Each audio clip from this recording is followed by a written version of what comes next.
अच्छा जी, स्क्रीन नज़र आ रहा है आप लोगों को?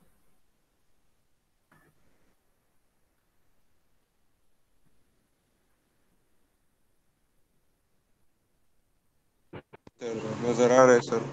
अच्छा चलिए, मेरी आवाज़ भी क्लियर है? अच्छा जी। जी सर क्लियर है। अच्छा जी। अच्छा, लास्ट लेक्चर में हमने थोड़ा सा डिस्कस किया था हाइड्रोग्राफ को, कि हाइड्रोग्राफ है क्या। तो आप लोगों में से अगर किसी को याद हो तो ज़रा हमें रिमाइंड करा दे कि हाइड्रोग्राफ क्या चीज़ था। What is a hydrograph?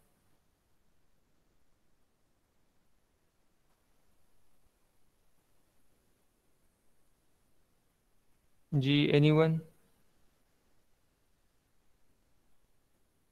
Hydrograph is a graphical representation of discharge versus time. ठीक है, डिस्चार्ज वर्सेस टाइम। डिस्चार्ज क्या? Discharge in a stream. अगर ये मेरे पास कोई एक स्ट्रीम है, ठीक है, स्ट्रीम में ये मेरे पास हो गया वाटर टेबल। अब इस स्ट्रीम में जो डिस्चार्ज है, वो डिस्चार्ज को अगर हम वेरियस टाइम, एक घंटे बाद, एक एक घंटे इंटरवल पे मैयर करते जाए, first hour, second hour, third hour, fourth hour, इसी तरह पे हम नोट करते जाए कि हमारे पास डिस्चार्ज की वैल्यू कितनी है। ठीक है, और इसको हम फिर प्लाट करते जाए, और इस तरह इसको हम प्लाट कर ले, ठीक है, इस तरह। तो ये जो ग्राफ हमारे पास बनेगा, इसको कहा जाता है हाइड्रोग्राफ। ठीक है। एक हमने कहा था हाइटोग्राफ, पढ़ा था हाइटोग्राफ। हाइटोग्राफ क्या चीज़ थी? हाइटोग्राफ था हमारे पास, hyetograph, hyetograph is a graphical representation of rainfall intensity versus time. Rainfall की इंटेंसिटी क्या होती है? इंटेंसिटी इज मिलीमीटर या सेंटीमीटर पर आवर, जो यूनिट भी आप कंसिडर कर लें, कि एक घंटे में आपके आपके पास कितनी डिप की बारिश हो रही है। तो आपके पास फर्ज करें पहले एक घंटे में 5 मिलीमीटर की बारिश हुई थी, दूसरे घंटे में 7 मिलीमीटर की बारिश हुई है, तीसरे घंटे में 4 मिलीमीटर की बारिश हुई है, पाँचवें घंटे में फिर 5 मिलीमीटर की बारिश हुई है, छठे घंटे में फिर 4 मिलीमीटर की बारिश हुई है। तो आप इस तरह इसको प्लाट कर लें। ठीक है, तो इस ग्राफ को कहा जाता है हाइड्रोग्राफ। क्लियर है ये दोनों?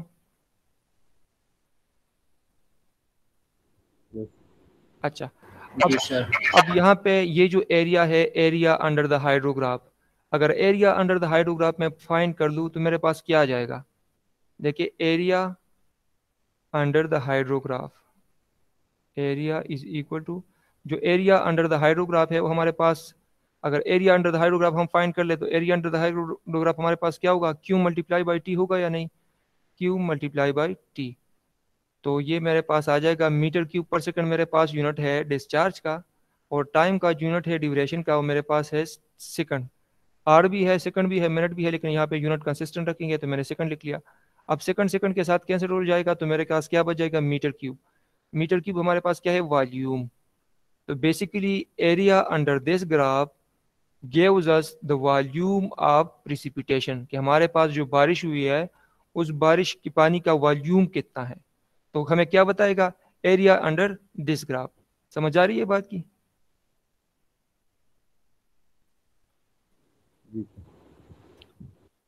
जी, अगर किसी को कोई कंफ्यूजन है तो बता दे। नहीं है। अच्छा, अब यहाँ पे देखिए, इस एरिया अंडर द ग्राफ को हम फाइंड किस तरह करेंगे, क्योंकि ये तो ना हमारे पास ट्राइंगुलर शेप है ना रेक्टेंगुलर शेप है। तो किस तरह फाइंड करेंगे? तो ये जो छोटे छोटे सेगमेंट्स है हमारे पास, फर्ज करें ये फर्स्ट आ रहे हैं, ये सेकंड आ रहे हैं, ये थर्ड आ रहे हैं, ठीक है, और इसी तरह ये मेरे पास जो है 10 आ रहे हैं। तो सारे ये जो छोटे छोटे सेगमेंट होंगे मेरे पास, let me change the colour. तो ये जो छोटे छोटे सेगमेंट्स होंगे ना मेरे पास, ये मेरे पास क्या होंगे? इन पॉइंट्स के क्या आ जाएगा? ये मेरे पास इन पॉइंट्स के ऑर्डिनेट्स आ जाएंगे। ठीक है, तो मैं एरिया को इस तरह फाइंड कर सकता हूँ कि ये जो छोटा सेगमेंट है फर्स्ट नंबर, तो इसका जो वाई डायमेंशन होगा, यानी जो क्यू की वैल्यू होगी, ठीक है, Q at one multiply by T one, इसी तरह plus ordinate of Q two multiply by T two, और सबको प्लस करते जाएंगे। ठीक है, अब इससे मैं अगर टी को कॉमन ले लूँ, क्योंकि ड्यूरेशन आपके पास 1 आवर, 2 आवर, 3 आवर, 4 आवर, तो आपके पास मैं टी को कॉमन ले सकता हूँ। तो मैं क्या करूंगा, जो मेरे पास ऑर्डिनेट्स होंगे ना, ऑर्डिनेट्स, मैं करूंगा समेशन ऑफ, यानी टी को अगर मैं यहाँ से निकाल लूँ, टी को मैं कॉमन ले लूँ, टी को, ठीक है, तो मेरे पास क्या बच जाएगा? Q one plus Q two plus Q three up to Q N. तो मेरे पास क्या बच जाएगा? Basically summation of Q N. समझ आ रही है बात की? इसके साथ मैं मल्टीप्लाई कर दूंगा टी, यानी summation of all ordinates multiply by time. तो मेरे पास इससे वॉल्यूम आ जाएगा। इज इट क्लियर और नॉट? ये टाइम डिफरेंट नहीं है। नहीं, टाइम आपके पास कांस्टेंट होगा, दोबारा सुन ले। टाइम आपके पास कांस्टेंट होगा। टाइम आपके पास इसलिए कांस्टेंट होगा क्योंकि आपने जो हाइड्रोग्राफ ड्रा किया होगा वो first hour, second hour, third hour, fourth hour, fifth hour, sixth hour. तो इसका जो एरिया है, area of this graph, area of this graph is basically what? The volume of rainfall। ठीक है। और इसका एरिया हम किस तरह फाइंड करेंगे, क्योंकि ये हमारे पास एक इरेगुलर शेप का ग्राफ है, तो इसको इस तरह छोटे छोटे सेगमेंट्स में डिवाइड कर दें। ठीक है, ठीक है। और इन ये जो पॉइंट्स है हमारे पास, ये पॉइंट्स, इन सब के ऑर्डिनेट्स को सम करेंगे। ठीक है, ये जो कोऑर्डिनेट्स है हमारे पास Q1, इसी तरह plus Q2 plus Q3 plus up to Qn, इन सब को मैं प्लस कर दूंगा और इसके साथ सिर्फ मल्टीप्लाई कर दूंगा टाइम इंटरवल को, जो यहाँ पे मेरे पास कितना है टाइम इंटरवल, 1 आवर। तो यहाँ पे मैं 1 आवर लिख दूंगा। अगर यहाँ पे डिस्चार्ज के यूनिट मीटर क्यूब पर सेकंड में है तो ये ख्याल हमें रखना होगा कि टाइम को भी हमें सेकंड में कन्वर्ट करना होगा, क्योंकि अगर यहाँ पे हमने 1 आवर लिख दिया तो यूनिट हमारे पास कंसिस्टेंट नहीं होंगे। समझ आ रही है यहाँ तक? Yes sir, clear. अच्छा, ये जो हाइड्रोग्राफ था हमारे पास इस तरह की शेप का, ये हमारे पास था टोटल हाइड्रोग्राफ। ठीक है, टोटल हाइड्रोग्राफ। एक हमने पढ़ा था डायरेक्ट रनअप, डायरेक्ट रनअप और बेस फ्लो हमने पढ़ा था। डायरेक्ट रनअप और बेस फ्लो याद है? Direct run up means the surface run up, और एक बेस फ्लो था जो ज़ीर ज़मीन हमारे पास जो डीप वाटर है जो फ्लो करती है। याद है या नहीं? Yes sir, yes sir. अच्छा, उस बेस फ्लो को सेपरेट करने के लिए हमने 2-3 मेथड भी पढ़े थे। ठीक है, उस बेस फ्लो को हम किस तरह सेपरेट करेंगे, यहाँ पे एक फिक्स बेस लाइन को भी लगा के हम सेपरेट कर सकते हैं। तो ये जो नीचे हमारे पास होगा ये बेस फ्लो होगा, और ये जो ऊपर हमारे पास होगा ये मेरे पास होगा डायरेक्ट रनअप। अब अगर मैं सिर्फ इस पोर्शन को प्लाट कर दूं, ठीक है, अगर इस पोर्शन को मैं प्लाट कर दूं, ठीक है, तो मेरे पास ये इस तरह ग्राफ बन जाएगा। इस तरह ग्राफ बनेगा या नहीं? क्योंकि ये नीचे वाला पोर्शन क्या है, मैंने हटा दिया है। ये नीचे वाला पोर्शन, ये वाला पोर्शन जो है ये मैंने हटा दिया है। तो इस तरह का ग्राफ बनेगा या नहीं? अच्छा, अब इसको कहा जाता है डायरेक्ट रनअप हाइड्रोग्राफ, DRH। ठीक है, डायरेक्ट रनअप हाइड्रोग्राफ क्यों? क्योंकि इसमें सिर्फ और सिर्फ डायरेक्ट रनअप इंक्लूडेड है, बेस फ्लो नहीं है। अगर बेस फ्लो भी इंक्लूड हो तो हमारे पास होगा टोटल हाइड्रोग्राफ। सिर्फ डायरेक्ट रनअप है तो डायरेक्ट रनअप हाइड्रोग्राफ। क्लियर है यहां तक? यस। अच्छा, अब हमारे पास जो डायरेक्ट रन ऑफ हाइड्रोग्राफ है, अब हमारे पास जो बारिश हुई है उसकी कुछ डेप्थ होगी ना, जिसको मैं परस करे नाम दे दूं आर। वो आर हमारे पास यानी परस करे 5 सेंटीमीटर की बारिश हुई है, या 4 सेंटीमीटर की बारिश हुई है, या 3 सेंटीमीटर की हुई है। ठीक है, हमारे पास डिफरेंट रेन स्टॉर्म्स इवेंट आ सकते हैं। अब देखिए, हर दफा जो है डिस्चार्ज या हर दफा जो है हाइड्रोग्राफ को हम डेवलप कर सकते हैं। इज इट फिजिबल के, या हमारे पास इतने रिसोर्सेज है कि हम हर दफा जो है एक रेन स्टॉर्म के लिए एक हाइड्रोग्राफ को बना ले? क्योंकि हाइड्रोग्राफ को बनाने के लिए हमने डिस्चार्ज को मैयर करना है ना। अब डिस्चार्ज कहाँ पे मैयर होगा? स्ट्रीम में मैयर होगा। तो हम स्ट्रीम में डिस्चार्ज को मैयर करेंगे, उसके लिए करंट मीटर वगैरह यूज करेंगे, वेलोसिटी को फाइंड करने के लिए एरिया फाइंड करेंगे, डिस्चार्ज फाइंड करेंगे। तो हमारे पास इसके लिए पूरा डाटा रिकॉर्ड करेंगे। तो क्या ये हमारे लिए फिजिबल या आसान है कि हम हर एक स्टॉर्म इवेंट के लिए, स्टॉर्म इवेंट मींस बारिश का जो एक इवेंट होता है आपके पास, उसके लिए हम हाइड्रोग्राफ को बना सके? No sir. फिजिबल नहीं है ना, क्योंकि ना हमारे पास इतने रिसोर्सेज है, और हम बार बार कैसे बनाएंगे हाइड्रोग्राफ के लिए? तो हमारे पास एक ऐसा रिप्रेजेंटेटिव हाइड्रोग्राफ होना चाहिए जो हम किसी भी रेनफॉल के लिए फिर यूटिलाइज कर सकते हैं। तो उस हाइड्रोग्राफ को कहा जाता है basically unit hydrograph. Unit hydrograph represented by UH। ठीक है, तो बेसिकली यूनिट हाइड्रोग्राफ हमारे पास क्या होगा? यूनिट हाइड्रोग्राफ बेसिकली हमारे पास एक स्टैंडर्डाइजेशन हो जाएगी, एक स्टैंडर्ड हाइड्रोग्राफ होगा हमारे पास जिसको हम यूटिलाइज कर सकेंगे। अब हमारे पास यूनिट हाइड्रोग्राफ मौजूद है, तो यूनिट का मतलब क्या है? तो बेसिकली वो हाइड्रोग्राफ हमारे पास होगा। Unit hydrograph means that this hydrograph is developed for 1 centimetre of rainfall axis. ठीक है, रेनफॉल एक्सिस, या इसको डायरेक्ट रनअप भी कहते हैं। Rainfall axis, direct run up, axis rainfall, या सिर्फ रनअप, ये आपके पास सारे एक ही चीज के नाम है। ठीक है, या डायरेक्ट रनअप कह ले, या एक्सिस रेनफॉल कह ले, या रेनफॉल एक्सिस कह ले। तो तो ये ऐसा हाइड्रोग्राफ हमारे पास, ये अब ये डायरेक्ट रनअप हाइड्रोग्राफ हमारे पास किस चीज के लिए था? आर के लिए था कि आर की वैल्यू हमारे पास क्या होगी? 5 सेंटीमीटर होगी। आर की मींस डायरेक्ट रन अप या रेनफॉल एक्सेस। आर ई से अगर आप इसको डिनोट कर ले तो रेनफॉल एक्सेस हो जाएगा, ठीक है। अब यही हाइड्रोग्राफ अगर हम R is equal to 1 centimetre के लिए डेवलप कर ले तो ये हमारे पास क्या होगा, यूनिट हाइड्रोग्राफ बन जाएगा या नहीं। बिल्कुल सर। अच्छा, अब देखें हमारे पास जो डायरेक्ट रन अप हाइड्रोग्राफ था, ठीक है, अब देखें बनाएंगे किस तरह हम। देखें ये हमारे पास था direct run up hydrograph, on y-axis this is discharge and this is time. This hydrograph is direct run-up hydrograph. Direct run-up hydrograph means which that we have excluded the base flow from the total hydrograph. अब direct run up hydrograph हमारे पास किस चीज के लिए है, परस करें एक precipitation के लिए है, जिसकी डायरेक्ट रन अप या रेनफॉल एक्सेस जो है वो हमारे पास है 5 सेंटीमीटर, ठीक है। अब इससे यूनिट हाइड्रोग्राफ को हम किस तरह डेवलप कर सकते हैं, जो ऑर्डिनेट्स होंगे हमारे पास, अब ये जो पॉइंट्स है ना, ये पॉइंट्स, ठीक है, अब ये जो ऑर्डिनेट्स हो गए हमारे पास वाई एक्सिस के ऊपर, ऑर्डिनेट्स,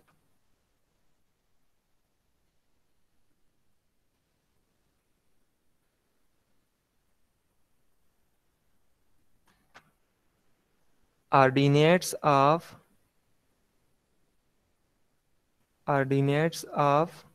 यूनिट हाइड्रोग्राफ। तो यूनिट हाइड्रोग्राफ के ऑर्डिनेट्स में किस तरह डेवलप कर सकता हूं, जो मेरे पास डायरेक्ट रन अप हाइड्रोग्राफ के ऑर्डिनेट्स है उसको मैं किस चीज के ऊपर डिवाइड कर दूं, आर सेंटीमीटर के ऊपर डिवाइड कर दूं, तो मेरे पास किस चीज की ऑर्डिनेट्स आ जाएंगे, यूनिट हाइड्रोग्राफ के ऑर्डिनेट्स आ जाएंगे या नहीं। Yes sir. जो कहानी मैं समझाने की कोशिश कर रहा हूं समझ आ रही है।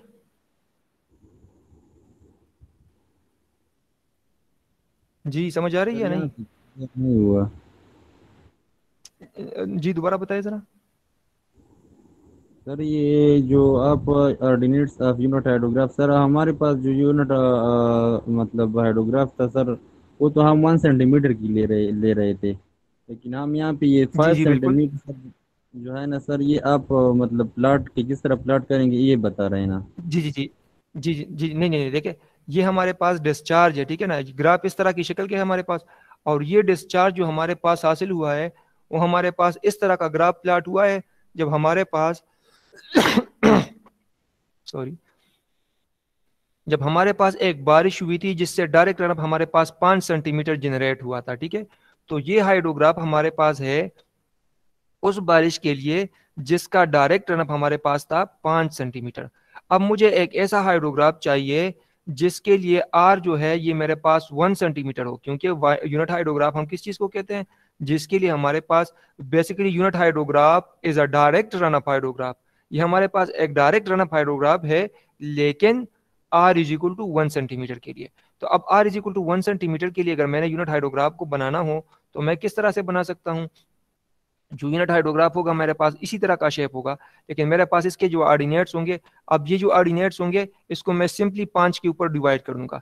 इस पॉइंट के ऊपर क्यों डिवाइड करूंगा 5 सेंटीमीटर के ऊपर, क्योंकि मुझे यूनिट चाहिए। तो ये ऑर्डिनेट अगर मैं 5 के ऊपर डिवाइड कर दूं तो मेरे पास यूनिट हाइड्रोग्राफ के ऑर्डिनेट्स आ जाएंगे या नहीं, मुझे ये वाले पॉइंट्स मिल जाएंगे या नहीं। बिल्कुल सर मिल जाएंगे। अच्छा, अब ये एक दफा आपने ये यूनिट हाइड्रोग्राफ बना लिया, अब आपके पास किसी स्पेसिफिक केजमेंट एरिया के लिए एक यूनिट हाइड्रोग्राफ मौजूद है। अब हर दफा आपको हाइड्रोग्राफ बनाने की जरूरत नहीं है। अब परस करें आपके पास आपने हाइड्रोग्राफ यूनिट हाइड्रोग्राफ बना लिया, अब महीने बाद आपके पास एक बारिश हुई है और आप चाहते हैं कि अब आप उस बारिश का आपके पास हाइड्रोग्राफ है ही नहीं, तो उस बारिश के लिए आप किस तरह हाइड्रोग्राफ को बनाएंगे, उस केजमेंट एरिया के लिए यूनिट हाइड्रोग्राफ तो हमारे पास मौजूद है ना।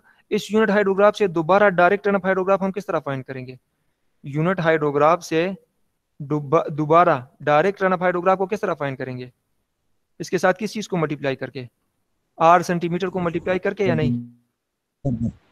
यस समझ यस आ सर रही। बिल्कुल। अब परस करें आपके पास जो महीने बाद जो बारिश हुई थी अब उसकी डेप्थ 10 सेंटीमीटर थी, तो अब इसके साथ सिंपली सिर्फ 10 सेंटीमीटर को मैं मल्टीप्लाई करके इस डायरेक्ट यूनिट हाइड्रोग्राफ, सॉरी यहाँ पे डायरेक्ट रन अप हाइड्रोग्राफ और यहाँ पे इस साइड पे यूनिट हाइड्रोग्राफ होना चाहिए।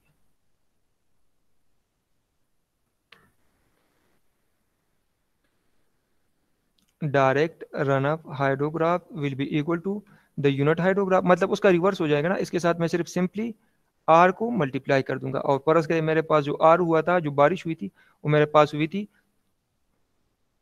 10 सेंटीमीटर की। तो इसी तरह मैं यूनिट हाइड्रोग्राफ को सिंपली यूज करके डायरेक्ट रन अप हाइड्रोग्राफ को फिर प्लाट कर सकता हूँ। समझ आ रही है बात की। Yes sir. अच्छा, अगर क्लियर नहीं है तो यहाँ पे एग्जांपल में देख ले। ये लेक्चर अभी मैंने गूगल क्लासरूम के ऊपर अपलोड नहीं किया हुआ, इसमें थोड़ी सी फॉर्मेटिंग बाकी है, क्योंकि ये वाइट लिखा ये थोड़ा सा ये आपको अच्छा नज़र नहीं आएगा, तो इसलिए इसकी फॉर्मेटिंग आज करके मैं आप लोगों के लिए अपलोड कर दूंगा गूगल क्लासरूम के ऊपर। अच्छा, अब यहाँ पे देखे कि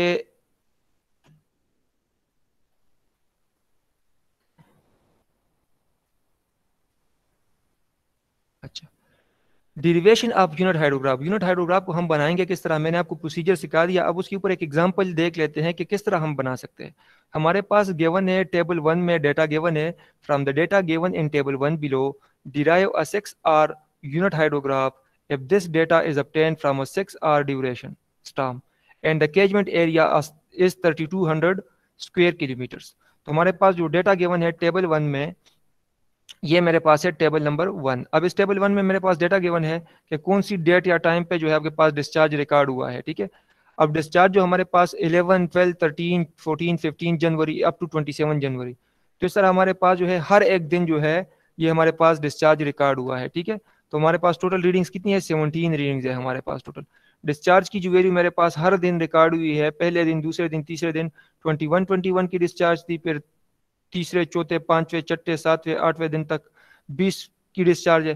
फिर आपके पास 5 से 21, 160, 82, तो आपके पास ये सारे डिस्चार्ज की वैल्यूज है। अब इस डिस्चार्ज में हमारे पास बेस फ्लो की वैल्यूज है, ठीक है।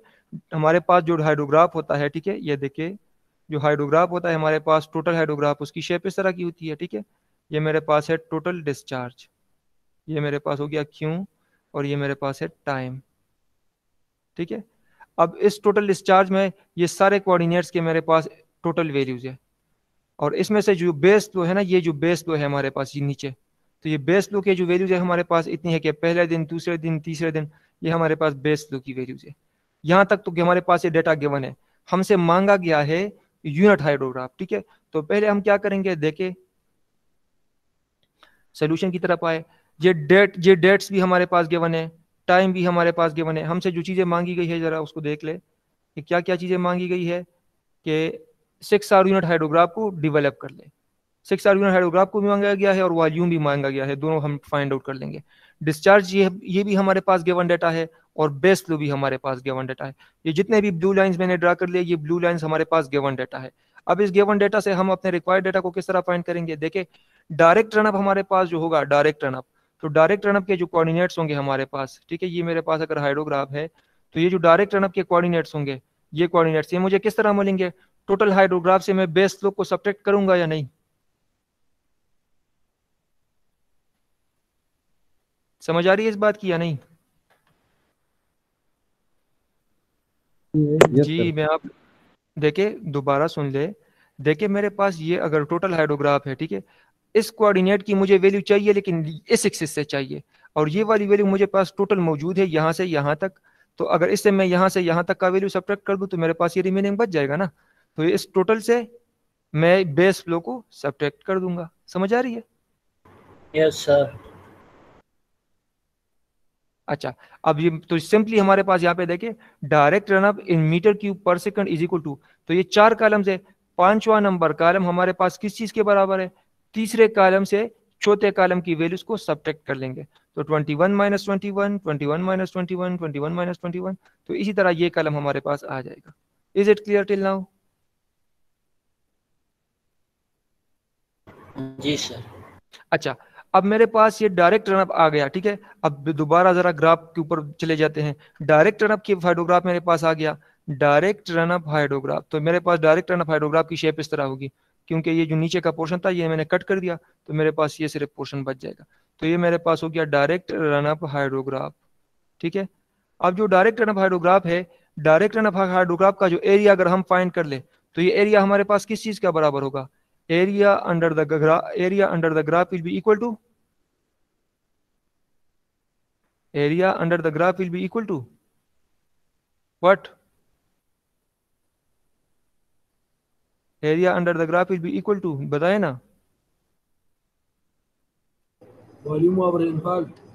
वॉल्यूम ऑफ रेनफॉल, लेकिन कौन से rainfall, volume of direct run up या रेनफॉल एक्सेस जिसको हम कह सकते हैं। क्यों? क्योंकि ये हाइड्रोग्राफ हमारे पास डायरेक्ट रनअप हाइड्रोग्राफ है, तो हमारे पास एरिया अंडर द कर्व हमें क्या बताएगा, वॉल्यूम। क्यों? क्योंकि देखिए वॉल्यूम हमारे पास, वॉल्यूम का यूनिट है मीटर क्यूब, तो डिस्चार्ज हमारे पास है मीटर क्यूब पर सेकंड में, ठीक है। और टाइम हमारे पास होगा सेकंड में, टाइम का यूनिट होगा हमारे पास होगा सेकंड में। तो इस सेकंड जब सेकंड के साथ कैंसिल हो जाएगा तो मेरे पास सिर्फ मीटर क्यूब बच जाएगा, तो ये मेरे पास वॉल्यूम आ जाएगा। तो वॉल्यूम हमारे पास क्या होगा, एरिया अंडर द कर्व। तो यहाँ पे दोबारा आ जाए स्लाइड पे। अब मेरे पास जो वॉल्यूम मैं फाइंड आउट करूंगा, ये वॉल्यूम मैं किस तरह फाइंड करूंगा, जो 6 नंबर कॉलम है ये मैं फाइंड आउट करूंगा। 5 नंबर कॉलम के कोऑर्डिनेट्स को मैं किस चीज के साथ मल्टीप्लाई करूंगा, ड्यूरेशन के साथ, टाइम के साथ। अब यहाँ पे देखिए जो डेटा मेरे पास रिकॉर्ड हुआ है, पहले 11 जनवरी के ऊपर रिकॉर्ड हुआ है, फिर 12 जनवरी के ऊपर, फिर 13 जनवरी के ऊपर। मतलब कि दोनों में इंटरवल कितना है, 24 घंटे का है या नहीं है जी, 24 घंटे का है या नहीं। बिल्कुल सर है। अच्छा, अब देखिए मेरे पास 24 घंटे का है, लेट मी रिमूव। अच्छा, अब 24 घंटे, ठीक है। अब ये 24 घंटे हैं और यहाँ पे यूनिट मीटर क्यूब पर सेकंड है, और यहाँ पे 24 में इसके साथ डायरेक्टली मल्टीप्लाई नहीं कर सकता क्योंकि ये आवर्स में है। तो मैंने 60 के साथ मल्टीप्लाई कर दिया मिनट में कन्वर्ट करने के लिए, और फिर 60 के साथ मल्टीप्लाई कर दिया 1 मिनट को सेकंड में कन्वर्ट करने के लिए। तो इस तरह कॉलम नंबर 5 के साथ मैं एक ड्यूरेशन को मल्टीप्लाई कर दूं तो मेरे पास आ जाएगा वॉल्यूम। इन सब वैल्यूज को अगर आप प्लस कर दे तो आपके पास टोटल वॉल्यूम आ जाएगा। द टोटल वॉल्यूम इज 64.11 ज़रबेटन raise to the power 6 metre cube. अगर क्लियर नहीं है तो let me zoom in a bit. ये जो वैल्यू है 64.11 ज़रबेटन raise to power 6 metre cube, तो ये हमारे पास टोटल वॉल्यूम आ गया है। अगर आपसे पेपर में परस करे, आपको असाइनमेंट में आपको क्वेश्चन दिया जाए कि आप फाइंड कर ले the total volume of direct run up या the total volume of rainfall excess, तो ये आपके पास उसके लिए प्रोसीजर है। इस प्रोसीजर के थ्रू आप फाइंड कर सकते हैं। क्लियर है। Yes sir. अच्छा, क्वेश्चन में हमसे मांगा गया था कि यूनिट हाइड्रोग्राफ ने आपने डेवलप करना है। तो मेरे पास जो डिस्चार्ज गिवन था, टोटल हाइड्रोग्राफ के ऑर्डिनेट्स मेरे पास गिवन थे। उस टोटल हाइड्रोग्राफ के ऑर्डिनेट से मैंने बोयस फ्लो को सेपरेट कर लिया डायरेक्ट रनअप हाइड्रोग्राफ को हासिल करने के लिए। एक दफा जब मेरे पास डायरेक्ट रनअप हाइड्रोग्राफ आएगा तो उससे यूनिट हाइड्रोग्राफ को मैं किस तरह डेवलप करूंगा, यूनिट हाइड्रोग्राफ को मैं इस तरह डेवलप करूंगा कि उस डायरेक्ट रनअप हाइड्रोग्राफ को मैं डिवाइड करूंगा किस चीज के ऊपर, जी बताइए किस चीज के ऊपर, आर ई के ऊपर। आर के ऊपर। आर का हमारे पास क्या आता है, आर ई हमारे पास और रेनफॉल एक्सिस है, या इसको डी आर भी कह सकते हैं, डायरेक्ट रनअप। तो ये जो 7वां नंबर कॉलम है, ये वाला कॉलम, इसके भी आप किस तरह हासिल करेंगे, 5वां नंबर कॉलम यानी जो डायरेक्ट रनअप है, ये देखिए ये जो डायरेक्ट रनअप है, इस डायरेक्ट रनअप को हम क्या करेंगे, डिवाइड बाई इफेक्टिव रेनफॉल, ठीक है। और याद रखिए कि आपके पास इफेक्टिव रेनफॉल की जो वैल्यू गिवन है वो यहाँ पे नीचे लिखी गई है, लेकिन इफेक्टिव रेनफॉल की वैल्यू हमारे पास ऑलरेडी गिवन है 2 सेंटीमीटर। तो अब मैं यहाँ पे इन सब वैल्यूज को अब देखिए 0 डिवाइड बाई 2 कर दूंगा तो जाहिर सी बात है 0 आएगा। 510 डिवाइड बाई 2 कर दूंगा तो 255 आएगा। 139 डिवाइड बाई 2 कर दूंगा तो 69.5 आएगा। तो ये मेरे पास ऑर्डिनेट्स आ गए यूनिट हाइड्रोग्राफ के। समझ आ रही है बात की। Yes sir. सिंपल सी कैलकुलेशन है, सिर्फ ग्राफ को यूज करना है। अब सर, मेरे ये पास चीज सही नजर नहीं आ रहा है। जी जी, आई नो डैट के क्योंकि बैकग्राउंड जो है उसकी कलर इस तरह है कि आपको क्लियर नजर नहीं आएगा। अब वैल्यू थोड़ी सी क्लियर नजर आ रही है। Yes sir. सर बहुत गौर से देखना पड़ता है वीडियो देखने के लिए। अच्छा, बस मेरी खुद भी नज़र कमज़ोर है ना, मैं खुद भी ग्लासेस पहन रहा हूँ, आप भी अपने लिए बनवा ले, आपकी भी नज़र शायद कमज़ोर है, ठीक है। Okay sir. अच्छा चले, खैर है, ये आई नो डैट क्योंकि ये बैकग्राउंड थोड़ा सा इस तरह है कि ये लिखाई थोड़ी सी क्लियर नज़र नहीं आ रही, इसीलिए मैंने लेक्चर अपलोड नहीं किया हुआ ना क्लासरूम के ऊपर। क्लास के एंड होने के बाद मैं इसकी थोड़ी सी फॉर्मेटिंग करके आपके लिए अपलोड कर दूंगा गूगल क्लासरूम के ऊपर, ठीक है। अच्छा, जो यूनिट हाइड्रोग्राफ्स के कोऑर्डिनेट्स है हम किस तरह फाइंड आउट करेंगे, सिंपल सी बात है, जो डायरेक्ट रन ऑफ हाइड्रोग्राफ है हमारे पास, उसको सिर्फ आर के वैल्यू के ऊपर डिवाइड कर दे। तो 5वां नंबर कॉलम को डिवाइड कर दे सिर्फ आर के ऊपर, इफेक्टिव रेनफॉल के ऊपर या रेनफॉल एक्सिस के ऊपर।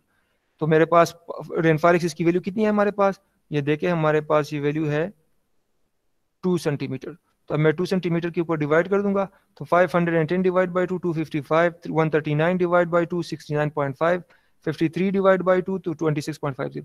तो ये मेरे पास कोऑर्डिनेट्स आ जाएंगे किस चीज़ के, यूनिट हाइड्रोग्राफ के। तो इसको अगर हम प्लाट कर ले तो ये मेरे पास इस तरह ग्राफ नजर आएंगे, ठीक है। तो बेसिकली ये जो सबसे ऊपर है, ठीक है, ये मेरे पास क्या है, टोटल हाइड्रोग्राफ।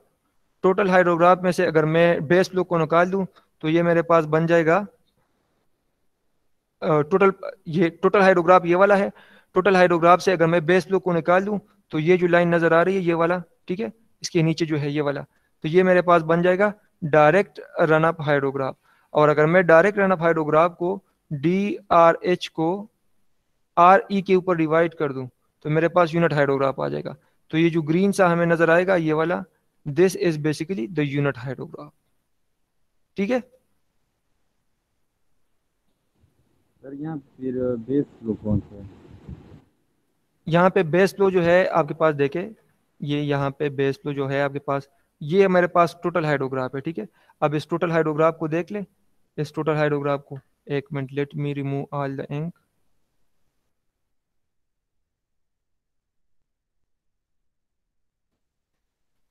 देखिए ये मेरे पास है टोटल हाइड्रोग्राफ, ये जो ऊपर वाला लाइन है सबसे ऊपर। अब तो ये अभी इस लाइन के नीचे देख ले, ये यहाँ से लेके यहाँ तक, इस लाइन के नीचे जो ये वाला पोर्शन है ये मेरे पास बेस फ्लो है। ठीक है, अब इस बेस फ्लो को जब आप हटा देंगे, ठीक है, अब इस बेस फ्लो को जब आप हटा देंगे तो मेरे पास कौन सा ग्राफ बनेगा, डायरेक्ट रन ऑफ हाइड्रोग्राफ। अब देखिए ये डायरेक्ट रन ऑफ हाइड्रोग्राफ बिल्कुल इसके ऊपर आएगा आपके पास इस तरह। देखिए यहाँ पे भी इस तरह इसके ऊपर आएगा क्योंकि इससे बेस फ्लो का हमने सब्ट्रैक्ट कर दिया है। ठीक है, ओके सर। आप खुद से थोड़ा सा मैनुअली इसको बना लेंगे, हो सकता है यहाँ पे थोड़ा सा अच्छा नहीं बनाऊं, आप खुद से मैनुअली बना लेंगे तो उसमें ज़्यादा क्लियर नजर आएगा आपको। उसमें बेस फ्लो है ही नहीं तो आपके पास वैल्यू जो है ये एक्स एक्सिस के ऊपर आएगी। ठीक है, देखिए यहाँ पे जिस तरह टेबल में देखे ना, टेबल में देखिए वैल्यूज कितनी है, 0 0 0 0 0 0, तो जाहिर सी बात है ये 0 0 कहाँ पे होगा, 0 0 0, ये सारे जीरो होंगे ना एक्स एक्सिस के ऊपर, क्योंकि यहाँ पे आपके पास वैल्यू है ही नहीं। ठीक है, फिर जब वैल्यू आएगी तो आपके पास ये वाला पॉइंट आएगा, फिर ये वाला पॉइंट, फिर ये वाला पॉइंट। समझ आ रही है बात की? यस सर, ठीक है, ओके। अच्छा, अब अगर आपके पास अब इस तरह आप, अब ये हमारे पास टोटल हाइड्रोग्राफ गिवन था, टोटल हाइड्रोग्राफ गिवन था और उससे मांगा गया था हमसे यूनिट हाइड्रोग्राफ। अब अगर हमसे एग्जाम में उल्टा पूछ ले कि भाई आपके पास यूनिट हाइड्रोग्राफ गिवन है, आप इससे टोटल हाइड्रोग्राफ को फाइंड कर ले, तो किस तरह फाइंड आउट करूंगा? देखे, अगर मुझे एग्जाम में बता दे, क्वेश्चन दिया जाए मुझे एग्जाम में कि ये आपके पास यूनिट हाइड्रोग्राफ है और इससे मुझे टोटल हाइड्रोग्राफ बना कर दो, तो मैं पहले यूनिट हाइड्रोग्राफ से क्या बनाऊंगा? पहले तो मैं यूनिट हाइड्रोग्राफ से डायरेक्ट रन ऑफ हाइड्रोग्राफ बनाऊंगा। किस तरह बनाऊंगा? यूनिट हाइड्रोग्राफ के साथ सिंपली रेनफॉल एक्सिस को मल्टीप्लाई करके। जब एक दफा मेरे पास डायरेक्ट रन ऑफ हाइड्रोग्राफ आएगा, इस डायरेक्ट रन ऑफ हाइड्रोग्राफ के साथ मैं सिर्फ और सिर्फ बेस फ्लो को ऐड कर दूंगा, क्योंकि टोटल हाइड्रोग्राफ हमारे पास किस चीज की बराबर होती है? Base flow plus direct run off hydrograph. तो इन दोनों को जब मैं प्लस कर दूंगा तो मेरे पास क्या आ जाएगा? टोटल हाइड्रोग्राफ आ जाएगा। क्लियर है? यस सर, यस सर, ठीक है। देखिए एग्जांपल को देख ले, इसके ऊपर एग्जांपल देख ले किस तरह हम सॉल्व करेंगे। यहाँ पे आ जाए example number 2, given the unit hydrograph is a 4 hour duration table 3। एक यूनिट हमारे पास हाइड्रोग्राफ गिवन है और हमसे मांगा गया है कि आप क्या फाइंड कर ले? Total run off hydrograph find कर ले। Total run off hydrograph means the total hydrograph. तो टोटल हाइड्रोग्राफ किस तरह फाइंड करेंगे? देखिए मेरे पास जो डेटा गिवन है टेबल 3 में, पहले जनवरी 1 जनवरी को दोपहर के 12 बजे, फिर रात के 12 बजे, 24 मिडनाइट, यानी 12-12 घंटे की इंटरवल से हमारे पास क्या हुआ है? डेटा रिकॉर्ड हुआ है। 12 आवर की ड्यूरेशन के साथ हमारे पास डेटा रिकॉर्ड हुआ है। ठीक है, यहाँ तो क्लियर है, यहाँ इसमें तो कोई कंफ्यूजन नहीं है ना? Yes sir. अच्छा, और ये मेरे पास गिवन है ऑर्डिनेट्स ऑफ यूनिट हाइड्रोग्राफ। तो मेरे पास ये डेटा गिवन है, अब मुझसे मांगा गया है कि टोटल रन ऑफ हाइड्रोग्राफ को फाइंड कर दो। अब टोटल रन ऑफ हाइड्रोग्राफ को फाइंड करने के लिए मुझे यूनिट हाइड्रोग्राफ के साथ मल्टीप्लाई करना होगा रेनफॉल एक्सिस को। तो रेनफॉल एक्सिस हमारे पास कितनी है? Excess precipitation is given to us which is 10 centimetre, और बेस टू भी हमारे पास गिवन है 14 की भी। अब इस 10 सेंटीमीटर को मैं सिंपली यहाँ पे इन वैल्यूज के साथ सिंपली क्या करूंगा? 10 सेंटीमीटर को मल्टीप्लाई कर दूंगा। तो मेरे पास क्या आ जाएगा? डायरेक्ट रन ऑफ हाइड्रोग्राफ आएगा या नहीं? यस सर, बिल्कुल आ जाएगा। हाँ, अब देखिए यहाँ पे टेबल में देख ले, ये डेटा, डेट, टाइम। अब इस टाइम से मैं अपने लिए क्या कर रहा हूँ, क्योंकि ये देखे 12 दोपहर, फिर 12 बजकर, फिर 12 बजे रात, फिर दोपहर, फिर रात, मतलब 12-12 घंटे की वक्त से ड्यूरेशन आपके पास रिकॉर्ड हुई है। ठीक है, यहाँ पे 24 के बाद 36 पर इस तरह लिखना चाहिए था, यहाँ पे थोड़ी सी मिस्टेक है, 12 के बाद 24 फिर 36 यहाँ पे मिसिंग है, ये मैं करेक्ट कर दूंगा। 36 फिर 48 फिर इस तरह। तो 12 आवर की ड्यूरेशन से हमारे पास बारिश हुई है। ऑर्डिनेट्स ऑफ यूनिट हाइड्रोग्राफ ये भी हमारे पास गिवन है। अब मुझे डायरेक्ट रन ऑफ हाइड्रोग्राफ चाहिए, उसके कोऑर्डिनेट चाहिए। तो जब डायरेक्ट रन ऑफ हाइड्रोग्राफ के कोऑर्डिनेट मैं किस तरह फाइंड आउट करूंगा, इस कॉलम नंबर 5 को फाइंड करने के लिए कॉलम नंबर 4 के साथ मैं क्या मल्टीप्लाई करूंगा, सिर्फ और सिर्फ एक्सिस रेनफॉल की डेप्थ को। ये देखिए multiply by axis rainfall depth, और एक्सिस रेनफॉल डेप्थ हमारे पास गिवन है विच इज 10 सेंटीमीटर। क्लियर है? तो इन सब वैल्यूज के साथ मैं क्या मल्टीप्लाई करूंगा, 3 multiply by 10 30, 17 multiply by 10 170, 34 multiply by 10 340। Is it clear और नॉट? सर यहाँ पे जी ये टाइम इंटरवल सर हमारे पास तो 12 आवर आ रहा है ना सब में। जी जी सर बिल्कुल। ये किस तरह सर, ये इनिशियली मतलब दो पॉइंट के बीच में सर टाइम इंटरवल फाइंड करेंगे, या मतलब पहले पॉइंट और जो हमारा पास तीसरा और चौथा पॉइंट है सर इसके बीच मतलब इंटरवल फाइंड करेंगे? नहीं नहीं नहीं, आपके पास देखिए, अब देखिए आपने इनिशियल एक पॉइंट के ऊपर डेटा रिकॉर्ड किया, फिर 12 घंटे बाद रिकॉर्ड किया, फिर 12 घंटे के बाद रिकॉर्ड किया, फिर 12 घंटे बाद, फिर 12 घंटे बाद। तो ये जो टोटल आपके पास होगा, ये टोटल आपके पास ड्यूरेशन हो जाएगा। तो इस तरह आप यहाँ पे 12 12 12 12 लिख के लास्ट में आप सम कर ले, तो आपके पास ये वैल्यू आ जाएगी। 96 यहाँ पे नहीं आएगी, 84 आएगी, क्योंकि यहाँ पे आपके पास यहाँ पे 36 मिसिंग है। ठीक है, तो ये आप यहाँ पे ये जो 12 के साथ फिर 12 मिला के, यानी ये reference to the first point लिया गया है। ये फर्स्ट पॉइंट 12 के ऊपर होगा, फिर जो सेकंड पॉइंट होगा उस तरह 24 के ऊपर होगा, जो थर्ड पॉइंट होगा वो आपके पास इस तरह 36 के ऊपर होगा, जो चौथा पॉइंट होगा फिर आपके पास 48 के ऊपर होगा। ये इसलिए ताकि आपके पास ये जो एक्स एक्सिस के ऊपर कोऑर्डिनेट्स होंगे ना, तो पहले ये 0 हो गया आपके पास, ये 12, फिर 24 34 48 36 48, ठीक है, 60 72 84, ताकि आपके पास ये पॉइंट्स डायरेक्टली आपके पास आए। आप यहाँ पे 12 फिल भी लिख दे, कोई इशू नहीं है, फिर आपने उन सबको प्लस आप यहाँ पे 12 फिल के ऊपर मार्क लगाते जाए। ठीक है, ओके सर सही है। अच्छा, तो डायरेक्ट रन ऑफ हाइड्रोग्राफ के कोऑर्डिनेट्स को फाइंड करने के लिए हमने सिंपली यूनिट हाइड्रोग्राफ के साथ रेनफॉल डेप्थ को मल्टीप्लाई करना था, एक्सिस रेनफॉल डेप्थ को। एक्सिस रेनफॉल डेप्थ हमारे पास 10 गिवन था, इन वैल्यूज के साथ मैंने 10 को मल्टीप्लाई कर दिया। अब मेरे पास आ गया डायरेक्ट रन ऑफ हाइड्रोग्राफ। ठीक है, direct run off hydrograph.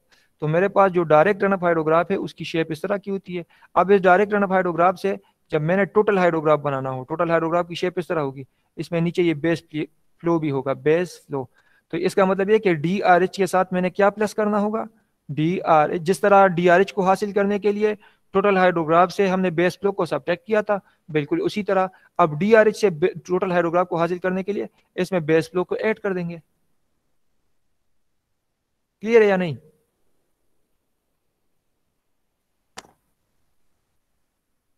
Is it clear और not?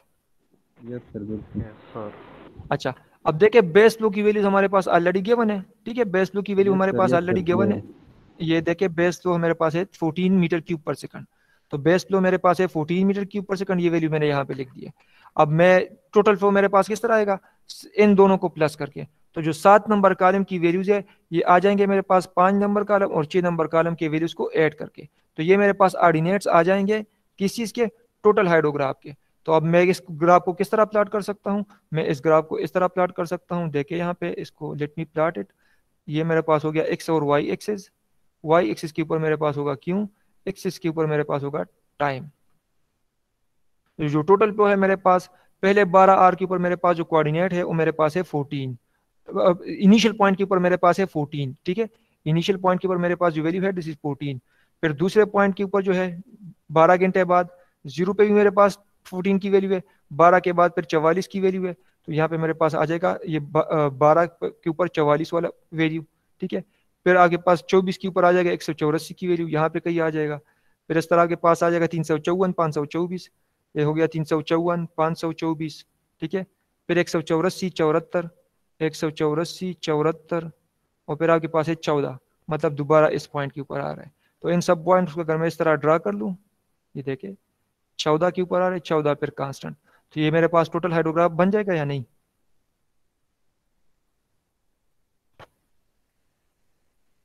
Ji, is it clear और नॉट? तो बेसिकली आज के लेक्चर में हमने क्या डिस्कस किया, आज के लेक्चर में हमने डिस्कस किया कि हमारे पास हाइड्रोग्राफ क्या चीज़ है, डिस्चार्ज वर्सेस टाइम है। हाइड्रोग्राफ और हाइड्रोग्राफ हमारे पास क्या है, रेनफॉल इंटेंसिटी वर्सेस टाइम। अगर आपके पास कहीं एमसीक्यू में हाइड्रोग्राफ का लफ्ज आ जाए ताकि आपको पता हो। अच्छा, इस ग्राफ के अंडर जो एरिया है ये हमारे पास क्या होता है, discharge multiply by time gives us the volume of run up. तो basically area under the curve, area under the graph is equal to volume of rainfall. ठीक है, फिर डायरेक्ट रन ऑफ हाइड्रोग्राफ को हमने डिस्कस किया कि total hydrograph से हम किस तरह फाइंड आउट करेंगे। तो टोटल हाइड्रोग्राफ से बेस फ्लो को सेपरेट करके हमारे पास डायरेक्ट रन ऑफ हाइड्रोग्राफ आ सकता है। ठीक है, डायरेक्ट रन ऑफ हाइड्रोग्राफ से हम यूनिट हाइड्रोग्राफ को किस तरह फाइंड करेंगे। डायरेक्ट रन ऑफ हाइड्रोग्राफ से पहले टोटल हाइड्रोग्राफ से हमने direct run off hydrograph find किया, फिर इस डायरेक्ट रन ऑफ हाइड्रोग्राफ से यूनिट हाइड्रोग्राफ को इस तरह फाइंड करेंगे कि इसके कोऑर्डिनेट्स को हम आर के वैल्यू के ऊपर डिवाइड करेंगे, तो मेरे पास आ जाएगा यूनिट हाइड्रोग्राफ। ठीक है, तो यूनिट हाइड्रोग्राफ मेरे पास आ जाएगा। अब अगर मैं उल्टा चलूं कि मेरे पास यूनिट हाइड्रोग्राफ गिवन है और उसी यूनिट हाइड्रोग्राफ से मैंने जो है अगर मैं इस तरह उल्टा चलूं तो यूनिट हाइड्रोग्राफ से जो है मैंने बनाना है टोटल हाइड्रोग्राफ को, तो पहले मैं यूनिट हाइड्रोग्राफ से डायरेक्ट रन ऑफ हाइड्रोग्राफ बनाऊंगा, फिर डायरेक्ट रन ऑफ हाइड्रोग्राफ से टोटल हाइड्रोग्राफ को बनाऊंगा। समझ आ रही है बात की?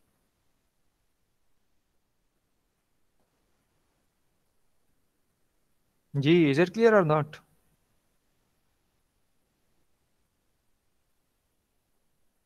Can you hear me? Yes, sir. अच्छा, if you have any question till now you can ask. No question sir. अच्छा चलिए, let me stop the recording first.